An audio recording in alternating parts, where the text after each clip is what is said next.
Welcome to another fabulous episode of My Orgasmic Life.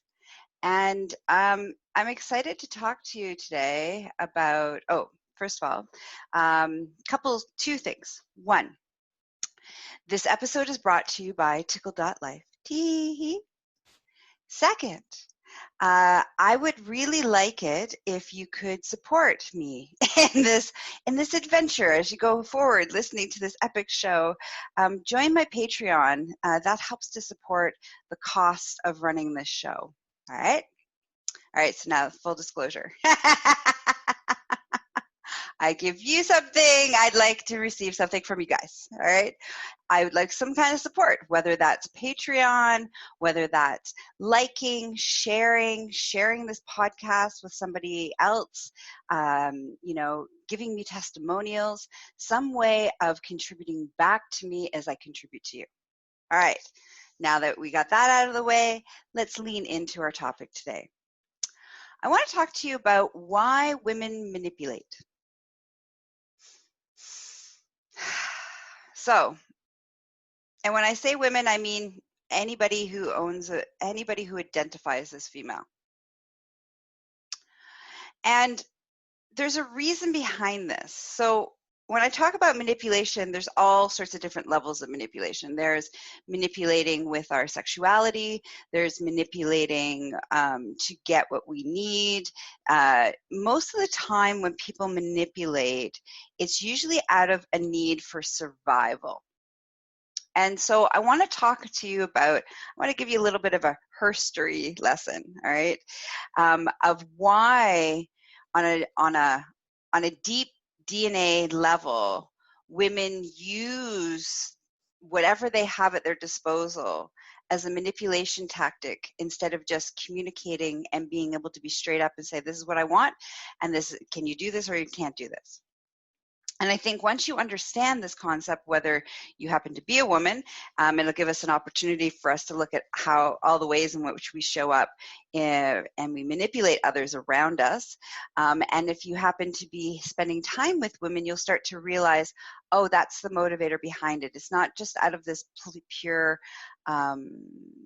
mean, manipulative, disrespectful space. It's often from a place of survival. And so once we understand that, we can course correct it. So throughout time, throughout history, throughout herstory, women have had, at one point in history, and not that long ago, I would say only maybe 50 years ago, so 5 years before I was born.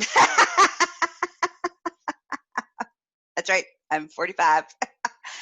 That women had very little, if you had a vagina, you had very little options of empowerment, of, creating the life that you wanted to have, to being able to be successful.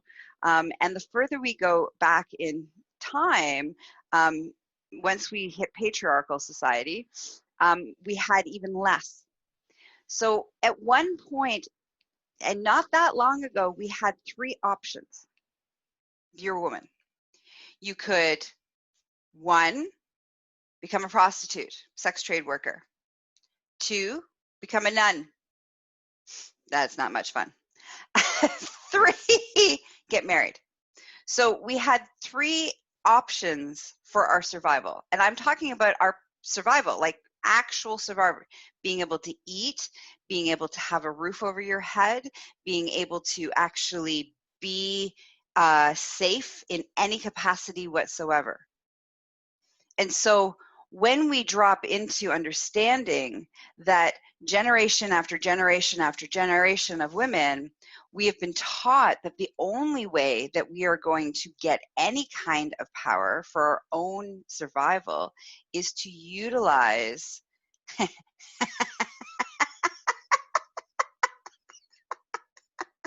I'm sorry, I'm laughing because I'm talking about survival and I'm talking about all these things. And, again, no one, I just have to say this.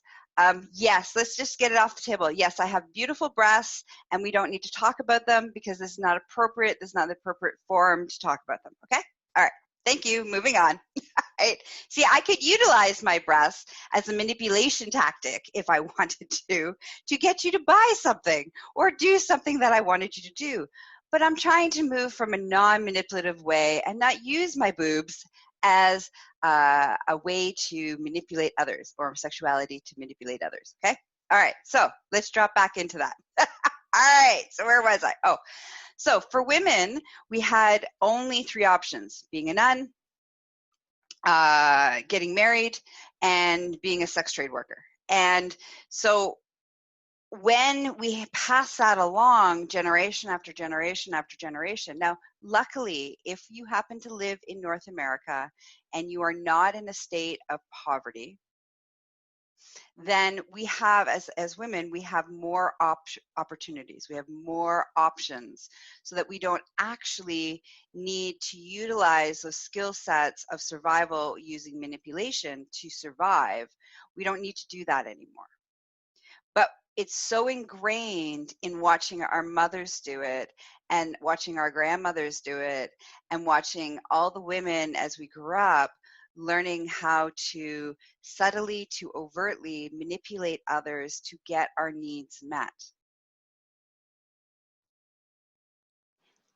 Now, if you're living in other parts of the world and you are in a state of poverty, you still may need to use those skill sets in order to survive. If you're in an abusive relationship, you may need to use those skill sets to survive.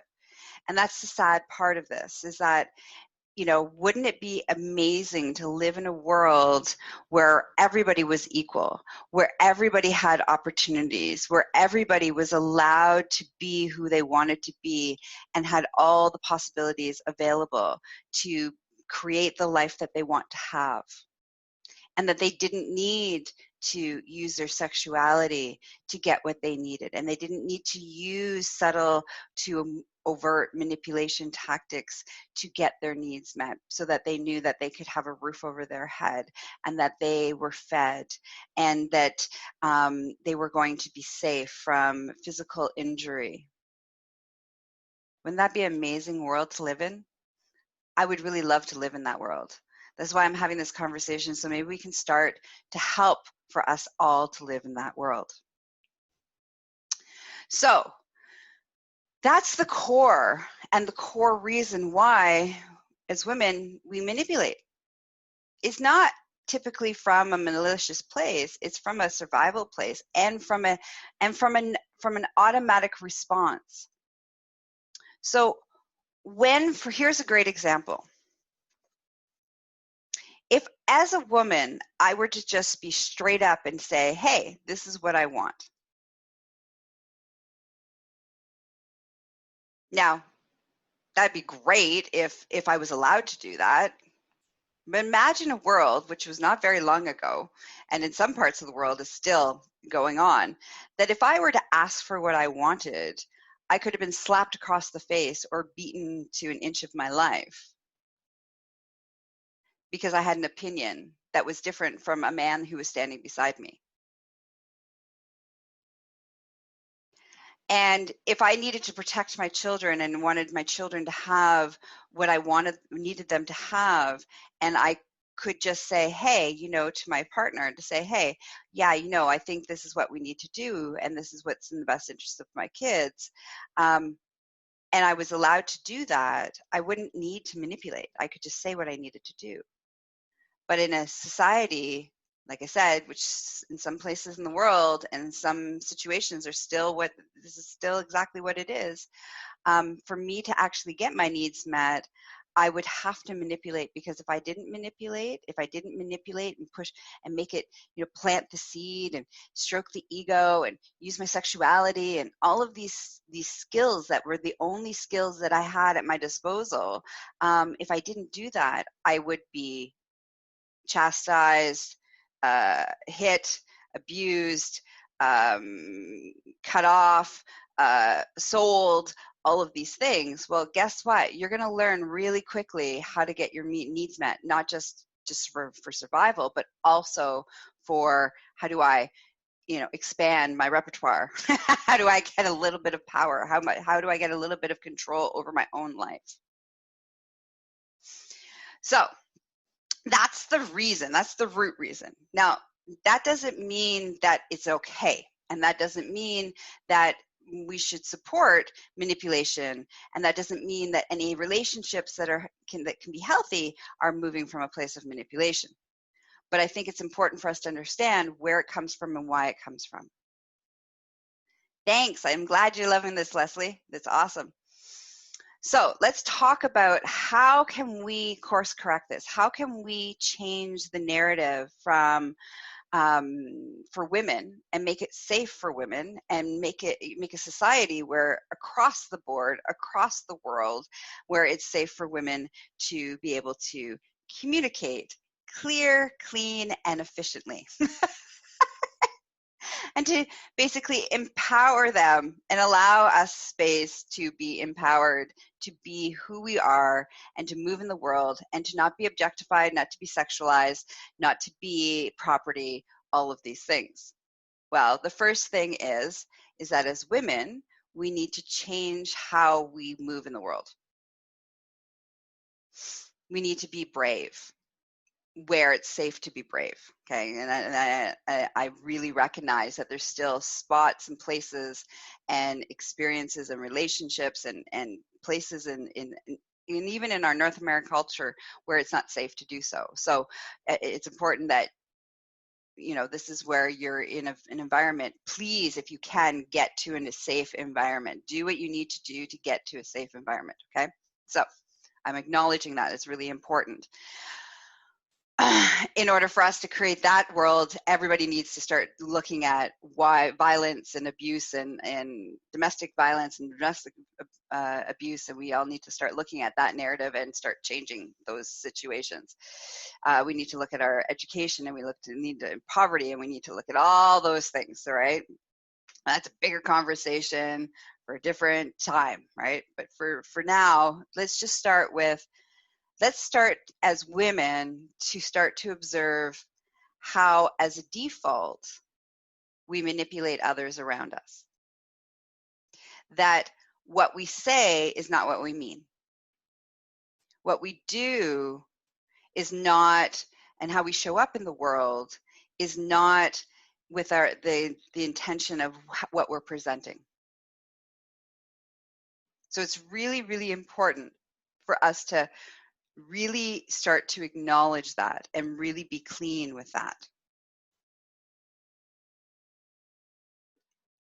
And start to, you know, and the reason that I say this is that because I've been really noticing as I've been really diving deeply into where this comes from historically, because I'm, you know, kind of a nerd that way. It gets me excited about, you know, cultures and society and how all that affects us and things like that.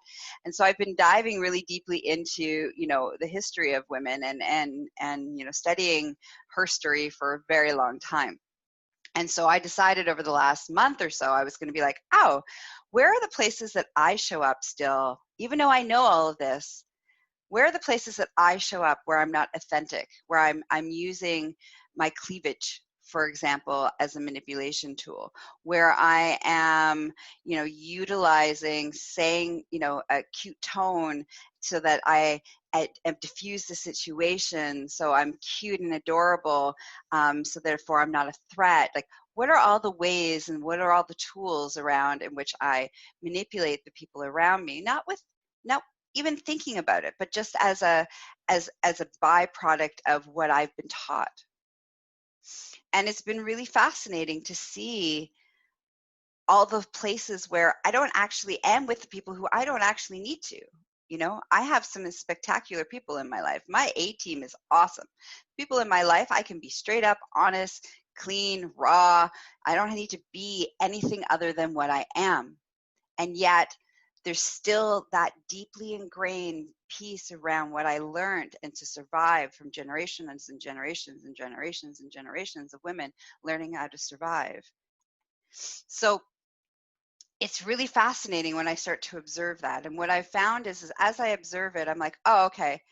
And I've told everybody in my life that this is what I'm doing, that I'm really working on changing the narrative around how I manipulate others, or how as a woman I'm you know, changing that narrative, because I'm not in survival mode anymore. I happen to have created an amazing life for myself where my safety isn't dependent on the men that are around me. My safety is dependent on me.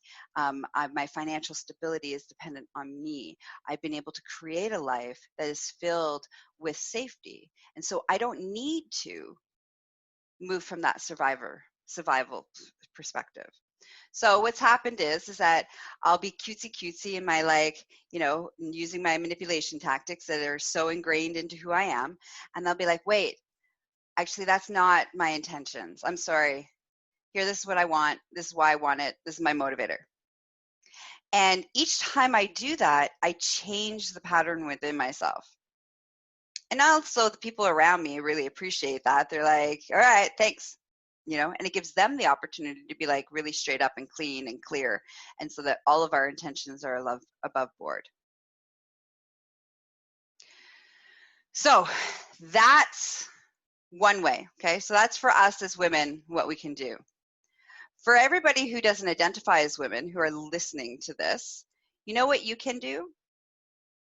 One, make sure that you stop objectifying women. And there's some of you who are listening to me right now that are objectifying me right now. You know who you are. So stop doing that. Stop seeing me as an object. Stop seeing me as a piece of meat that is here for your sexual gratification. So that's the first place. Stop that. It's not consensual. I haven't agreed to it. It's not above board. Okay? So that's number one. Number two is that when you start to see and feel somebody in your life, a female in your life, somebody who identifies as a woman in your life, starting to utilize their sexuality as a way to manipulate you, or you're feeling like you're being manipulated in a situation, your ego's being stroked. These are kind of some of the indicators. Your ego's being stroked. They're making themselves less than so that you feel okay about yourself. All of these things. When you start to see that happen, especially from people that you love, I lovingly invite you to say, hey, you don't need to do that. You don't need to manipulate me to get what you want from me. Can you just ask me straight up what it is that you need right now from me? This will start to give the women around you permission to be like, oh, I don't need to do all of those steps. I don't need to be cute. I don't need to be sexual. I don't need to use my sexuality. I don't need to bribe you. I don't need to stroke your ego. I don't need to make myself small. I don't need that to get my needs met from you. Wow. That'll start to change the narrative in the world. So we can create this world where we don't need to do this anymore. We can course correct this thing that has happened for generations after generations after generations. So this is a very, very, very, very exciting,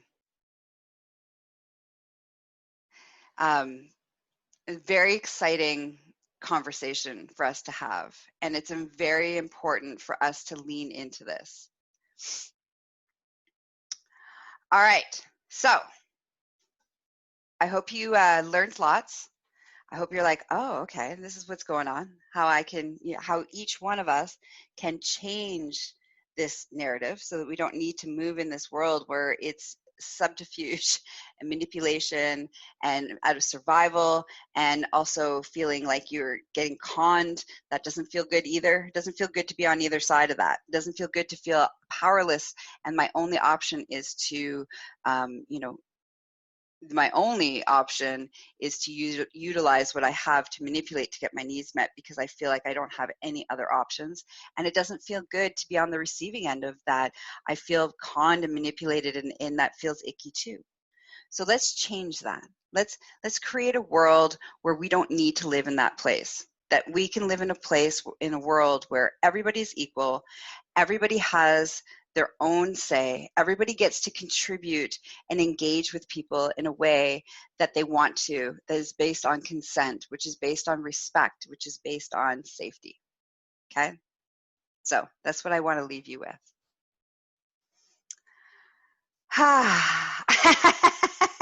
Good talk this morning. All right, so here are all the ways so that I'm not actually utilizing manipulation in any sort of way to get my needs met. First of all, please support me and the overhead costs of running this podcast and running this show. Join Patreon. That will help with that. Plus, you get some really beautiful bonus content and all sorts of juicy ways of engaging and interacting with me and having, private conversations and all sorts of juicy things. So, it's a win-win. You support the overhead costs of running this show, which helps me to be in that place of empowerment in my life and, helps me to pay my bills and to feed myself and do all those awesome things that need to happen. And in return, you get all this great content from me. So that's number one. Number two, another way that you can come and interact with me and support me and enjoy the show is to listen to the podcast on all of the podcasting platforms, whichever one is your favorite, whatever podcast platform is the way that you want to engage with me. So Spotify, Google, Apple, all of those pieces. Follow me on social media under Gaia Morrissette. That's another way.